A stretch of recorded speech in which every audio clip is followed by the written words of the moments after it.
Tenta explicar pro pessoal exatamente como funciona a estrutura da empresa, porque vocês emitem dívida para comprar Bitcoin, como é que funciona exatamente isso? Porque acho que muita gente entende o que você fala, mas talvez não entende na prática como é que funciona isso, entendeu? Então, acho que vale entender um pouco qual que é a oportunidade global.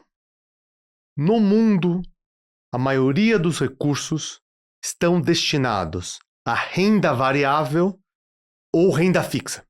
Então você pensa fundos de pensão, grandes seguradoras, os principais gestores de capital do mundo têm mandato principalmente focado em renda variável ou renda fixa.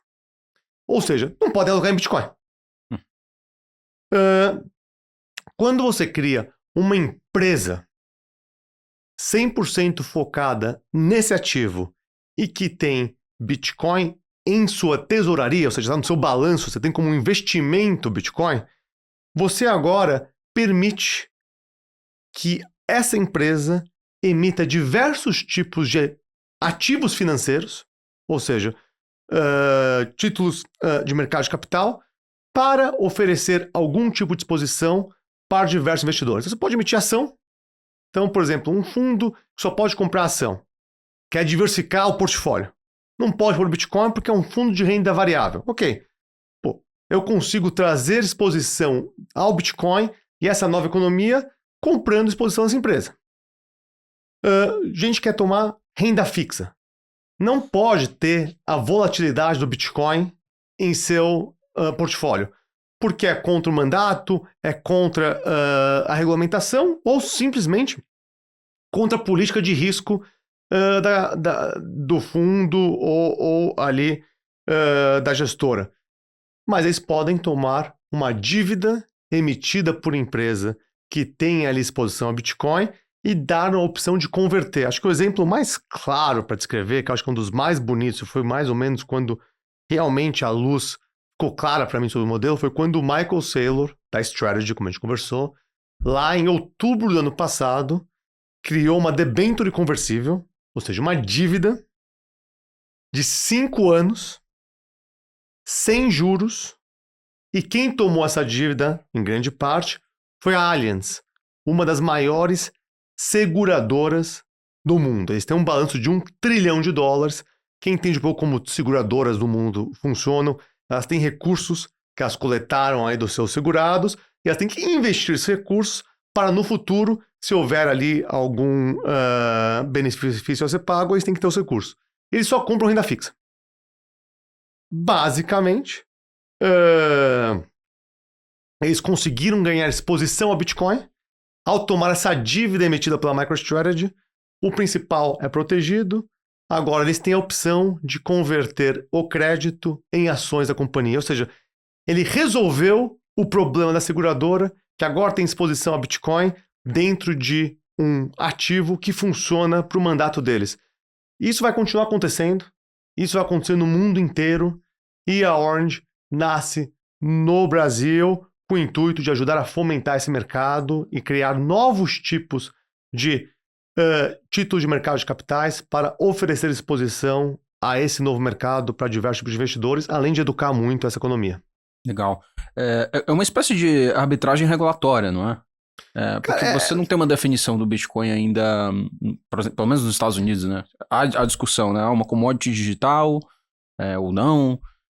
Mas na medida em que você tem uma nova regulação, você acha que isso cria algum tipo de risco ou, na verdade, oportunidades? Acho que é mais oportunidade, né? Assim, tem um pouco de arbitragem regulatória, mas também tem um pouco de entender o que diversos tipos de investidores estão procurando em termos de retorno e risco. Uhum. Entendeu? Tem gente que não quer ter a volatilidade do Bitcoin de 30%, que não pode digerir isso, mas gostaria de tomar uma dívida que paga aí 8, 9, 10% em dólar, que nem o Saylor já fez lá fora. Então, você tem um pouco desse aspecto de retorno do Bitcoin sem ter a volatilidade do ativo. Obviamente, você está deixando um pouco de retorno do Bitcoin, para quem não sabe, está dando quase 35% em dólar nos últimos anos, continuará dando bastante retorno para quem acredita na tese, mas tem gente que não quer ter a volatilidade. Então, eu acho que, voltando um pouco ao que você falou, um dia essas regulamentações devem evoluir. Espero que evoluam. Um dia as seguradoras e os fundos de pensão estarão autorizados a investir em Bitcoin. Quando isso acontecer, o Bitcoin não está mais em 120 mil dólares, ele está em 500 mil dólares, ele está em $1 milhão. Quando isso acontecer, se a strategy continuar no ritmo que ela tem executado, ela não vai ter mais 640 mil Bitcoins em balanço. Ela vai ter provavelmente 1 milhão de Bitcoins em balanço. Com 1 milhão de Bitcoin em balanço e um Bitcoin a $1 milhão, o balanço da companhia é de $1 trilhão. O que uma empresa com $1 trilhão de valor em seu balanço, de uma marca forte, consegue fazer? Ela vira o que ela bem entender daqui a 5, 10, 15 anos, quando a regulamentação potencialmente mudar.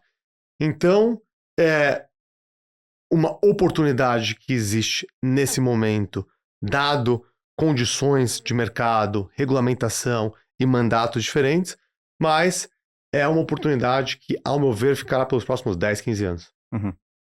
Cara, é irado, porque hoje a empresa é uma proxy de Bitcoin, mas no futuro ela pode ser uma empresa de outra coisa. Será, com certeza, e nem num futuro tão distante. A gente, por exemplo, tem um braço de educação, iremos focar recursos nessa vertente, pretendemos monetizar esses serviços, então, e vai variando, entendeu? A gente, muito mais, não é uma tesouraria de Bitcoin, a gente é uma empresa com o intuito de disseminar o padrão Bitcoin.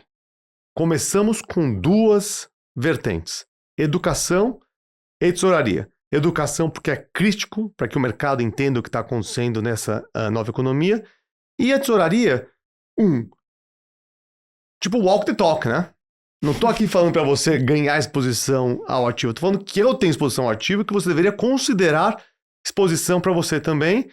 2, ao nosso ver, a melhor forma de reserva de valor que alguém pode ter, se você estiver querendo preservar o valor dos seus recursos, não existe uma opção, ao nosso ver, melhor do que o Bitcoin, mas com isso a empresa evolui.